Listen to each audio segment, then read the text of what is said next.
one thing that we're very interested in here at the Bronx Journal, because we are not, we're not only a TV show or a newspaper, and my students, the newspaper staff, we want to put together an article on the birthplace of hip hop. This is where it all started, right, in the Bronx? That's right. Hip hop did. Right. Soundview Avenue. Yeah, mambo and salsa, is Cuban music, and it developed, and it went through stages in Cuba, went through East Harlem and came to the Bronx. But hip hop itself was born on the streets in the Bronx, as you said. Whether it's Cool DJ Herc with his parties, whether it's the Bronx River Houses and Africa Mambata throwing his parties, all the roots are in the Bronx. And like I said, we were very fortunate to have, as the director, Henry Chalfant for this film. He did Style Wars 25 years ago. So he had all that old footage you see of all the dancers. That's his footage from all the amazing stuff. The battles, the breaking battles they would have at the roller rinks. And yeah, one of the things that's in the documentary that I found fascinating is that, like, the Bronx was, filled with gangs, street gangs at one point. And then the dancing replaced the fights. Instead of fighting, they started competing by dancing, and that was amazing. That was great. And the fact that you pointed that out in the documentary, how the whole transition was made, is really remarkable. And I think it was a gradual thing and took over, but yeah, it started to influence. It evolved from gang culture and sort of like influence, and gradually sort of made some changes there. To go into the dancing, but so that's an amazing history that the Bronx has also, that has the birth of hip hop here. So so we have some of that footage, we have some of those stories. And you actually you and folks, your group, you organize tours of where the hip hop started. Well, what we do actually is we work a lot with The Point. You know The Point on Garrison Avenue in Hunts Point. And they're a great community center. And we've worked a lot with them. A lot of the public programs we did, whether it's panel discussions, different things, we've always done at The Point. And we did start doing we trained some tour guides to take people who come. Actually, you meet a lot of people who come to the Bronx just for the birth of hip hop. We've met many people. I've been on the streets with Henry filming, and they're like, Henry Chalfant, your movies and books changed my life. They've come from Germany and France to Japan to be here in the cradle of hip hop. So a lot of people come to the Bronx, they go to The Point, and we started tours through there. We don't have that right now, but we're hoping with The Point's building up a visitor center, we want to start them again. So which we will do hopefully in the future, very soon, hopefully in the next year, that we can do them through the visitor center at The Point, because they're sort of building up a new one there. But also through Ostos Community College, when they have some Latin music events, sometimes we do a tour through them as well. And where do you take them when people go on this tour? Where do they go? Where do you take them? What do you show them? Well, sometimes if we get the trolley, if we get a trolley or a bus, and we go to the Ostos, we'll start like in right by the hub.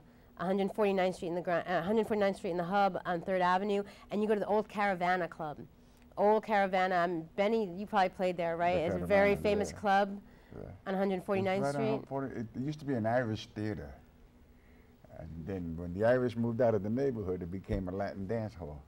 And that's common to a lot of places through the Bronx, where Bronx Casino, they called it first. It was the Bronx Casino, then it became the Caravana. And the Said Omar later on. And a lot of these places, the Bronx is an immigrant, neighborhood. So, Jews and Italians moved out, and Germans, and then, Puerto Ricans who are migrants, not immigrants, but had the immigrant experience, came and settled, and other Latinos. So they took over the old places. But we go up through from 149th Street, then we go up through 163rd Street. You go to the Hunts Point, where the old Hunts Point Palace was, in the Boulevard Theater on 163rd Street. You go to the Tropicana on Westchester Avenue, and the Club Cubano Social Club on Prospect Avenue. Then PS 52. A lot of these places are still there. The buildings might be there. They're not there. Oh, the clubs, no. But the buildings might, but they're churches. I think the Tropicana is a rehab center now. The school's there. Hunts Point Palace is, the Spooner Theater next to the Hunts Point Palace is a Duane Reade. And then the Hunts Point Palace is an office building. I read somewhere, I think it was the New York Times that had an article not too long ago about how the building where these guys got together and started playing hip hop for the first time, or created hip hop music for the first time, is under threat of being gentrified. Are you aware of this? That there's an area that's threatened? The building where Cool DJ Herc grew up. Well, he was from Jamaica, and then his family moved there, and on Sedgwick Avenue. the housing building there, it's a Mitchell-Lama house. So I think it's going through, I'm not sure of all the exact details, but because it's a Mitchell-Lama house, they're trying to change it over. And a lot of the people there don't want that because, you know, they want to keep the rents, they don't want to lose the Mitchell-Lama housing. Right. And I think they're trying to change that. And so they're hoping through a sort of like a cultural designation that they can retain, if people know that you can retain the history, that maybe you can, Yeah, it's you a know, historical place. you know, not change it, not gentrify it, keep it the way it is for the people who live there, but also acknowledging the history that it has, the cultural history that it has. And this is the guy who started playing with the turntables Actually, and made Cool the- DJ Herc was a DJ, and he was known for the huge speakers he would bring and all the records and as a DJ. But actually, it was Grand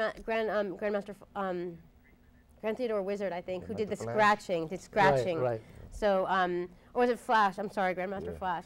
I'm getting my hip hop history mixed up. Grandmaster Flash did the scratching. Right. He did scratching. So that he was the one. All these guys added like a little bit of And your documentary basically explains that it was almost by mistake that he started scratching, and then he realized, hey, there's something to this. You know, it's one of those legends. It's almost like it's one of those myths, one of those founding myths. George Washington chopped down the cherry tree, and I think this is one of those founding myths that, you know, his music was too loud in his room. His mother said, lower the music. She was going to come in to yell at him in the room, and he slammed the needle on the. And it scratched, and he goes, "Wow, that's a sound I could use." So I don't know if that's true, but that's the myth. That's sort of like the origin myth that we hear. Okay, we have another clip from your documentary, and afterwards we want to tell you where you can go see it, because there's Pregones Theater is going to present your documentary soon. Oh, okay.